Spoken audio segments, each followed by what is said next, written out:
राधे राधे राधे रमण हरे पालो हरे हरे राधे रमण हरे पालो हरे हरे राधे रमण हरे पाल हरे हरे राधे रमण हरे पाल हरे राधे राधे।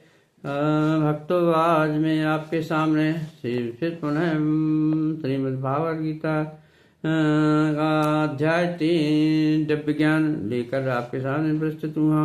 आज का श्लोक क्रमांक 40 के प्रसंग से श्री गणेश का श्रम आशा आपको अच्छा लगेगा, और अच्छा लगे तो प्लीज जरूर आप सपोर्ट कीजिएगा, लाइक कीजिए, सब्सक्राइब कीजिएगा। राधे राधे। अज्ञात्रा श्रद्धानस्य संशयात्मा मनस्यति नायं लोको अस्ति न परो न सगुण संशयात्मनः। किंतु जो ज्ञानी तथा श्रद्धाविहीन व्यक्ति शास्त्रों में संदेह करते हैं, वे से भगवत भावना अमृत नहीं प्राप्त करते हैं, अपुत नीचे गिर जाते हैं। संशयात्मा के लिए ना तो इस लोक में ना ही परलोक में कोई सुख है। तात्पर्य भगवत गीता सही प्रामाणिक एवं शास्त्रों में सर्वोत्तम है। जो लोग पशु तुल्य है, उसमें न तो प्रामाणिक शास्त्रों के प्रति कोई श्रद्धा है, न उनका ज्ञान होता है, और न कुछ लोगों को यद्यपि उनका ज्ञान होता है और मैं भी ऐसे वे शुद्ध होते कारण देते रहते हैं, किंतु उसमें वास्तविक विश्राम नहीं करते हैं। यहाँ तक कि लोग जिनमें भगवत गीता जैसे शास्त्रों में श्रद्धा होती भी है, फिर भी वे न तो भगवान कृष्ण में विश्वास करते हैं और न इनकी पूजा करते हैं। ऐसे लोगों को कृष्ण भावनामृत का कोई ज्ञान नहीं होता है, वे नीचे गिरते हैं। प्रयुक्त सभी गोट के व्यक्तियों में जो श्रद्धालु नहीं है और वे सदैव संशयग्रस्त रहते हैं, तनिक भी उन्नति नहीं कर पाते। जो लोग ईश्वर तथा उनके वचनों में श्रद्धा भी नहीं रखते, उन्हें न तो इस संसार में और न भावी लोक में कुछ हाथ लगता है, उनके लिए किसी प्रकार का सुख नहीं है। अतः मुझको चाहिए कि श्रद्धा भाव से शास्त्रों के सिद्धांत का पालन करें और ज्ञान प्राप्त करें। ऐसे ज्ञान से मनुष्य आध्यात्मिक अनुभूति के दिव्य पद तक पहुंच सकता है। दूसरे शब्दों में आध्यात्मिक रुझान में संशयग्रस्त मनुष्य में कोई स्थान नहीं मिलता है। अतः मनुष्य को चाहिए कि परंपरा से चले आ रहे महान आचार्य के प्रचिह्न का अनुसरण करें और सफलता प्राप्त करें। योग संदेश कर्माणम ज्ञान सजित संतयम आत्मंतम न कर्माणि न बदंती धनंजय। जो व्यक्ति अपने कर्म फलों का परित्याग करते हुए भक्ति करता है और जिसके संशय विज्ञान द्वारा मनुष्य को हो चुके हैं, वही शास्त्र में आत्मनारायण है। हे धनंजय, वह कर्मों के बंधन से नहीं भी बनता। तत्व जो मन भागवत गीता की शिक्षा का उसी रूप में पालन करता है और जिस रूप में भगवान श्री कृष्ण ने दी थी, तो वह दिव्य ज्ञान की कृपा से समस्त संशयों से मुक्त हो जाता है।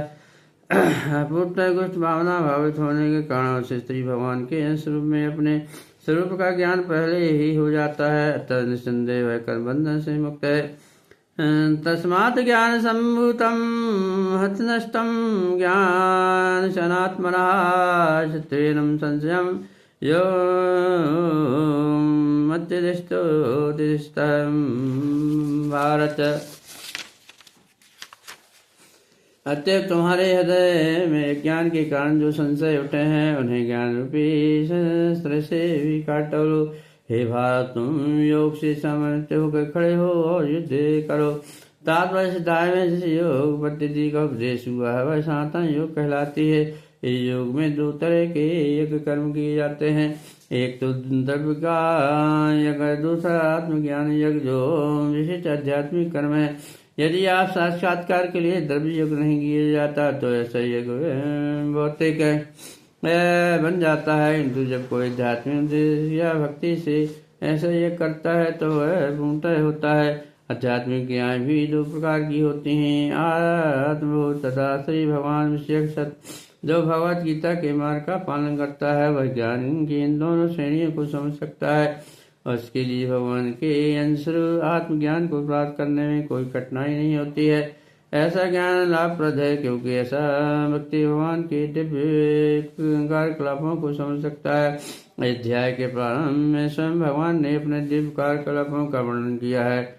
जो व्यक्ति गीता के उपदेशों को नहीं समझता वह श्रद्धाहीन है, और जो भगवान द्वारा उपदेश देने पर भी भगवान के सिद्धांत स्वरूप पर नहीं समझ पाता तो वह समझना चाहिए कि वह निवृत्त मूर्ख है और कुछ भावना मत के सिद्धांतों को स्वीकार करके ज्ञान को कर्म से दूर किया जा सकता है।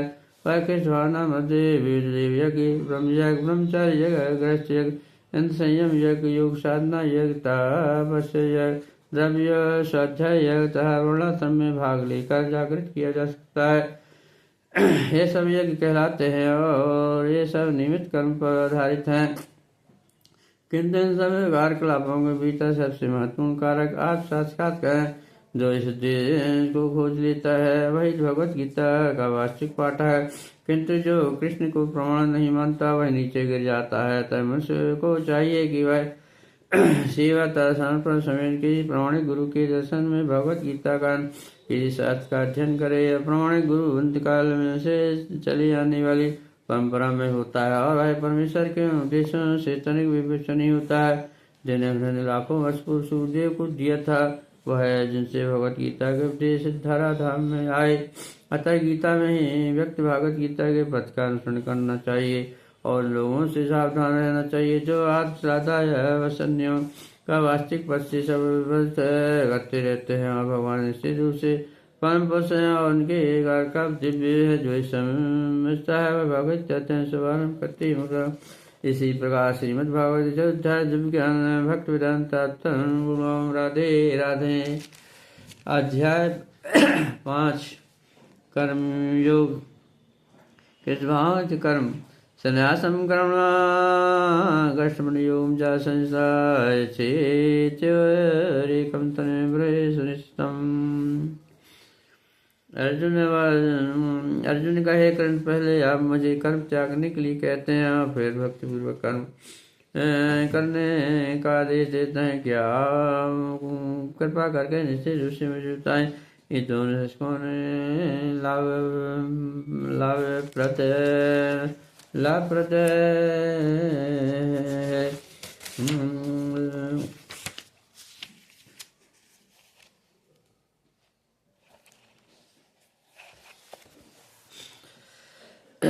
भगवत गीता के पंचम अध्याय में भगवान बताते हैं कि भक्ति किया गया कर्म शुभ चिंतन से श्रेष्ठ है और भक्ति पर अधिक सुगम है, क्योंकि दिव्य सूर्य भक्ति मनुष्य की कर्म बंधन से मुक्त करती है। और दिव्य अध्याय में आत्मतः उसके शरीर बंधन का समान ज्ञान बताया गया है। इससे से बुद्धि होता है भक्ति द्वारा ऐसे भक्ति बंधन से निकलने का वर्णन हुआ। तृतीय अध्याय में बताया गया कि ज्ञानी को कोई कार्य नहीं करने पड़ते हैं। चतुर्थ अध्याय में भगवान से अर्जुन को बताया कि सारे यज्ञों का पास यज्ञ में होता है, किंतु चतुर्थ के अंत में भगवान ने अर्जुन को सलाह दी है कि वह पूर्ण ज्ञान से युक्त होकर उठकर युद्ध करे। अतः इस प्रकार एक ही साथ भक्ति में कर्म तथा ज्ञान कर्म की महत्ता पे चल देते हैं। कृष्ण ने अर्जुन के संकल्प को भ्रमित कर दिया है। अर्जुन यह समझता है कि ज्ञानमय संन्यास का अर्थ है इंद्र कार्यों के रूप में सब प्रकार के कार्यक्रम को त्याग। किंतु यदि भक्ति योग में कोई कर्म करता है तो फिर कर्म का किस तरह त्याग हुआ। दूर शब्द में यह सोचता है कि ज्ञानमय संन्यास को सभी प्रकार के कार्यों से मुक्त होना चाहिए, क्योंकि उसे कर्म तथा ज्ञान असंगत से लगते हैं। ऐसा लगता है कि वह यह नहीं समझ पाया कि ज्ञान के साथ किया गया कर्म बंधनकारी न होने का कर्म के तुल्य है। अतः वह पूछता है कि वह सब प्रकार से कर्म त्याग दे या पूर्ण ज्ञान से युक्त कर्म करे। संन्यासम कर्म योग श्रेष्ठ कराभो तयस्तु कर्म संन्यास सत्कर्म योगो विशेषते। तदीय मुक्ति के लिए तो कर्म का त्याग तब भक्ति में कर्म योग दोनों ही उत्तम है। इन दोनों में से कर्म त्याग से भक्ति युक्त कर्म श्रेष्ठ है। तात्पर्य से काम कर्म भी भवबंधन कारण है। जब तक शारीरिक सुख का स्तर बढ़ने के उद्देश्य से कर्म करता है तब तक कई विभिन्न प्रकार की चीजों में ध्यान करते हुए भवबंधन को बनाए रखता है। इसकी पुष्टि भगवान नूनम ब्रह्मत्य गुरुते कर्म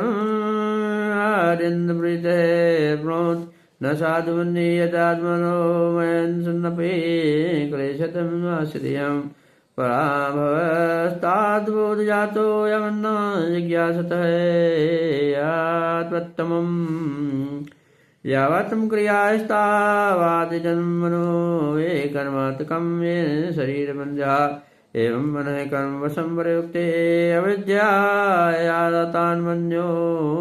बुद्धिमाने प्रीतं यावन्मयि वासुदेवेन उच्यते देहि योगिन् तावत्।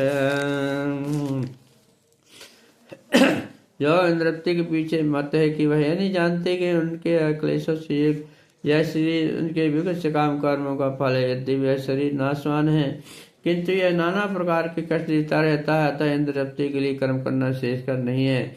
नहीं, जब तक मनुष्य अपने असली स्वरूप के विषय में जिज्ञासा नहीं करता उसका जीवन व्यर्थ रहता है, और जब तक अपने स्वरूप को नहीं जान लेता तब तक उसे इंद्र जप्ति के लिए सकाम कर्म करना ही पड़ता है।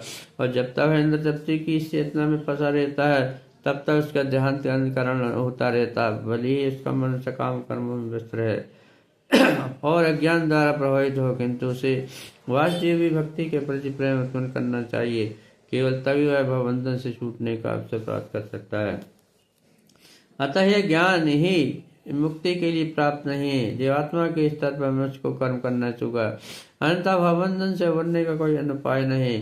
किंतु कृष्ण भावना भावित होकर कर्म करना सकाम कर्म नहीं है। पूर्व ज्ञान से युक्त होकर दिए गए कर्म वास्तविक ज्ञान को बढ़ाने वाले हैं। बिना कृष्ण भावना मत के केवल कर्मों के प्रत्याग से बुद्धिजीव का हृदय शुद्ध नहीं होता है। जब तक हृदय शुद्ध नहीं होता तब तक सकाम कर्म करना ही पड़ता है, परंतु कृष्ण भावना भावित कर्म कर्ता को स्वतः सकाम कर्म के फल से मुक्ति बनाता है, जिसके कारण उसे भौतिक स्तर पर उतरना नहीं पड़ता है। अतः कृष्ण भावना भावित कर्म संन्यास से श्रेष्ठ होता है, क्योंकि संन्यास से में नीचे गिरने की संभावना बनी रहती है और कृष्ण भावना मुझसे रहे संन्यास पूर्ण है। जैसा कि शील रूप गोस्वामी श्री भक्त सागर स्मृति सिंधु में प्रावश्य कट्यावध्या संबंध परित्यागो विराग्यम फलं कथयते। जब मुक्तिकामी व्यक्ति श्री भगवान से संबंधित वस्तुओं को भौतिक समझकर उनका परित्याग कर देते हैं तो उनका संन्यास पूर्ण कहलाता है। संन्यास तभी पूर्ण माना जाता है जब तक यह ज्ञात हो कि संसार की प्रत्येक वस्तु भगवान की है और कोई किसी भी वस्तु को समझ ग्रहण नहीं कर सकता है। अवस्था मनुष्य को यह समझने का प्रयत्न करना चाहिए कि उसका अपना कुछ भी नहीं है, तो फिर संन्यास का प्रश्न कहाँ उठता है। जो व्यक्ति समझता है कि सारी संपत्ति कृष्ण की है वह नित्य सन्यासी है। प्रत्येक वस्तु कृष्ण की है तो इसका संप्रयोग कृष्ण के लिए ही किया जाना चाहिए। कृष्ण भावना भावित होकर इस प्रकार का पूर्ण कार्य करना मायावधी सन्यासी के उत्तम विराग से कहीं उत्तम। ज्ञेयं सा नित्य सन्यासी श्रेष्ठ न कांक्षति निर्बंधो ही महाभावो सुखम बंधात प्रमुचिते। जो पुरुष न तो कर्मफलों से गणना करता है और न कर्मफल की इच्छा करता है वह नित्य सन्यासी जाना जाता है। हे महाभाव अर्जुन, ऐसा मनुष्य द्वंद्व से रहित होकर भावबंधन को पार कर पूर्णतः मुक्त हो जाता है। तात्पर्य पूर्णतः किस भावना भावित पुरुष नित्य सन्यासी है, क्योंकि वह अपने कर्मफल से न तो घृणा करता है न ही उसकी आकांक्षा करता है। ऐसा सन्यासी भगवान की दिव्य प्रेम भक्ति के प्राण होकर पूर्ण ज्ञानी होती, क्योंकि वह कृष्ण के साथ अपनी स्वाभाविक स्थिति को जानता है।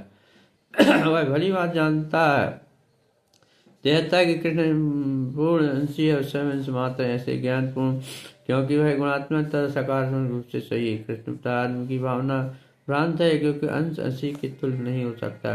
यह ज्ञान ही की एकता गुणों की है और न गुणों की मात्रा ही सही। दिव्य ज्ञान है जिससे मनुष्य अपने आप में पूर्ण बनता है। जैसे ना तो किसी वस्तु की आकांक्षा रहती है न किसी का शौक, उसके मन में किसी प्रकार का छल कपट नहीं रहता है, क्योंकि वह जो कुछ भी करता है कृष्ण के लिए करता है। इस प्रकार छल कपट से रहित होकर भौतिक जगत से मुक्त हो जाता है। शाख योगोपतक बाला प्रवदन्ति न पंडिता एकम्यस्तं संयुग भयो विन्दते फलम। ज्ञानी भक्ति कर्म योग को भौतिक जगत के विश्लेषण अध्ययन से भिन्न कहते हैं। जो वस्तु ज्ञानी है वे कहते हैं वे जो इनमें से किसी एक मार्ग की भली बात अनुसरण करता है दोनों फल को प्राप्त कर सकता है। भौतिक जगत के विश्लेषक अध्ययन का उद्देश्य आत्मा को प्राप्त करना है। भौतिक जगत की आत्मा विष्णु या परात्मा है। भगवान की भक्ति का अर्थ परमात्मा की सेवा है। एक विधि से वृक्ष की जड़ खोजी जाती है और दूसरी विधि से उसको सींचा जाता है। शाक्त दर्शन का वास्तविक छात्र जगत के मूल अर्थात विष्णु को ढूंढता है और फिर पूर्ण ज्ञान समेत अपने को भगवान की सेवा में लगा देता है। अतः मूलतः इन दोनों में से कोई भेद नहीं है, क्योंकि दोनों का उद्देश्य विष्णु की प्राप्ति है। जो लोग चरम उद्देश्य को नहीं जानते वे ही कहते हैं कि साग और कर्म एक नहीं है, किंतु जो विद्वान वह जानता है कि दोनों विभिन्न विधियों का उद्देश्य एक ही है। वाता के प्राप्यते स्थानम तद्धो गयपि गम्यते एकम साख्यम च योगम च या पश्यति सा पश्यति। जो यह जानता है कि ऋणात्मक अध्ययन शाक द्वारा प्राप्त स्थान भक्ति द्वारा भी प्राप्त किया जा सकता है और वह इस तरह जो शाक युग तथा भक्तियों को एकमात्र दिखता है वही वस्तुओं को यथार्थ रूप से देखता है। तात्पर्य दार्शनिक सोच का वास्तविक उद्देश्य जीवन के चरम लक्ष्य की खोज है, क्योंकि जीवन का चरम लक्ष्य आत्म साक्षात्कार है। अतः इन दोनों विधियों से प्राप्त होने वाले परिणामों में कोई अंतर नहीं है। शाक दार्शनिक सोच के द्वारा इस निष्कर्ष पर पहुंचा जाता है कि जीव भौतिक जगत का नहीं पूर्ण परमात्मा का अंश है।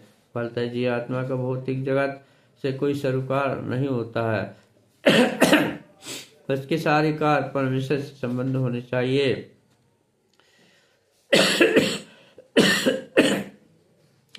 जब वह कृष्ण भावना व्रत कार्य करता है तभी वह अपनी स्वाभाविक स्थिति में होता है। शाक विधि में मनुष्य को पदार्थ से विरक्त होना पड़ता है और भक्ति योग में उसे कृष्ण भावना कर्म में आसक्त होना होता है। उस तरह दोनों विधियाँ एक है। यदि ऊपर से एक विधि में विरक्त दिखती है और दूसरे में आसक्ति, जो पदार्थ से विरक्त और कृष्ण से आसक्ति को एक तरह से दिखता है वस्तु की तरफ। राधे राधे प्रिय सज्जनों, बंधुओं एवं मित्रों, आज यही श्लोक 5 का में विश्राम किया जाता है। कल पुनः आपके सामने श्रीमद् भागवत गीता यथारूप ज्ञान स्वरूपता प्रवाह श्लोक 6 अध्याय 5 का श्री गणेश हो चुका है। तो श्लोक 6 से पुनः आपके सामने उपस्थित होऊंगा और इस प्रसंग के विषय में आपके सामने चर्चा करूंगा। आशा आपको अच्छा लगता होगा, अच्छा लगना ही चाहिए, क्योंकि भगवत भक्ति सभी को प्राप्त नहीं होती है। जिन पर भगवान की कृपा बरसती है उन्हें ही भगवत भक्ति प्राप्त होती है। राधे राधे।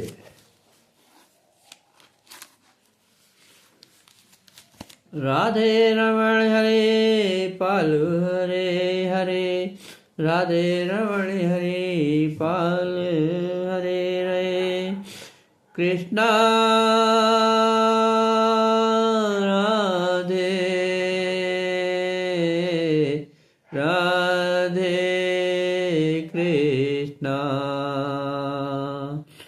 कृष्णा राधे। अब भी आ जाओ मेरे कृष्णा, अब भी आ जाओ मेरे कृष्णा, मेरे प्राणों के स्वामी आ जाओ। आत्मा मेरे बिलखती है, रोती है, तेरे प्यार में डूबने को। मेरी आत्मा रोती बिलखती है, भक्ति के सागर में डूबने को बिलखती है। आ जाओ मेरे कृष्ण मुरारे, आ जाओ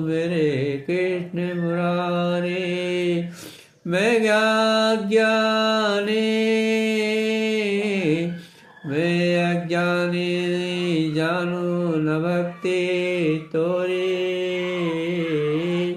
मैं अज्ञानी दास तुम्हारो, जानू न मैं भक्ति तोरी। जानू न मैं भक्ति तोरी।